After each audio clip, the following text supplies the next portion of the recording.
Hey guys, so we're talking about the urban living conditions and Jacob Riis. This is a picture of people living in the city at this time period.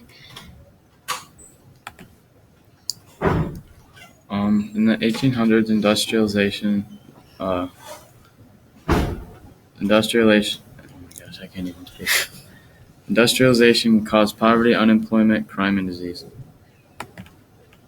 This is a picture of a bunch of people living together because they could not afford to live on their own, so they had to turn to tenement housing, which is basically a big house that a lot of people from different families live in so that they can afford it.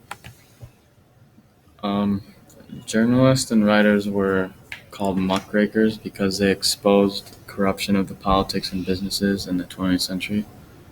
The name was originally given by Theodore or Teddy Roosevelt. Frank Norris, Jacob Riis, and Upton Sinclair are all examples of muckrakers. And some of the actions of muckrakers resulted in regulation of unfair businesses. Jacob Riis was very important because he created great awareness to social problems such as how industrialization grew very fast. He said that the growth of industrialization had a direct effect on the amount of people living in the inner cities. He used writing as a tool to bring society together and to figure out what he was going to do about the corruption of businesses.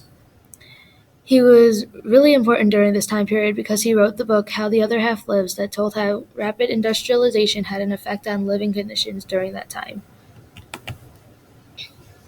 Some outside information on rapid industrialization is that as a result of the population that grew very quickly, in the beginning, when people flooded to the cities looking for jobs, they brought everything and sold a lot so that they could get there and so that they could work in a factory and make money. The only problem was that the factories were producing, or what the factories were producing, wasn't expensive, and then when people stopped buying the product, people went poor and had no job or money.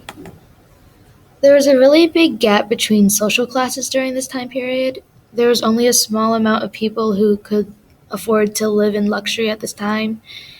Um, the working class worked at least 60 hours a week and they were only paid about 27 cents an hour because there's a lot of people trying to work at this time, and this meant that they would eventually end up poor and they couldn't really afford to live on their own. So then they had to go into tenement housing. Just the thing to wrap things up, rapid industrialization, as you know, led to poverty, unemployment, crime, and disease. Many people had to live in tenement houses because they couldn't afford to live on their own. Muckrakers also helped to show corruption in the cities and businesses. Jacob Riis showed how bad living conditions were at the time by writing the book How the Other Half Lives.